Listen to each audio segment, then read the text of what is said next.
Hi all, MS എക്സലിൽ ഞാനൊരു table create ചെയ്ത് വെച്ചിട്ടുണ്ട്. അതിൽ ഡിപ്പാർട്ട്മെന്റ് എന്ന കോളം ബ്ലാങ്ക് ആയി ഇട്ടിട്ടുണ്ട്.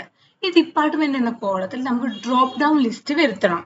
അപ്പോൾ നമ്മുടെ ഡാറ്റ എൻട്രി ഈസി ആവും. ബൾക്ക് ഡാറ്റാസ് എല്ലാം എൻട്രി ചെയ്യുമ്പോൾ ഡ്രോപ്പ് ഡൗൺ ലിസ്റ്റ് നമുക്ക് ഉപകാരപ്രദമാവും.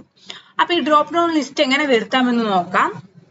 ആദ്യം നമ്മൾ ഡിപ്പാർട്ട്മെന്റ് എന്ന കോളം സെലക്ട് ചെയ്യുക. അതിനുശേഷം ഡാറ്റ എന്ന ടാബിൽ പോയി ഡാറ്റ വാലിഡേഷൻ ക്ലിക്ക് ചെയ്യുക. എനി വാല്യൂ എന്നിടത്ത് ലിസ്റ്റ് എടുക്കുക. സോഴ്സ് എന്നിടത്ത് നമ്മൾ ഇവിടെ ടൈപ്പ് ചെയ്ത് വെച്ചിരിക്കുന്ന ഡിപ്പാർട്ട്മെന്റ്സ് എല്ലാം സെലക്ട് ചെയ്യുക. അതിനുശേഷം ഓക്കെ കൊടുക്കുക. ഇപ്പോൾ നമുക്ക് ഇവിടെ ഡ്രോപ്പ് ഡൗൺ ലിസ്റ്റ് വന്നിട്ടുണ്ട്. നമുക്ക് നോക്കാം.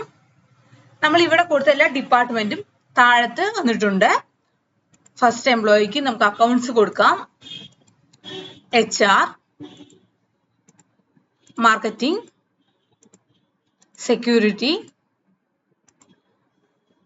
IT, purchase, marketing,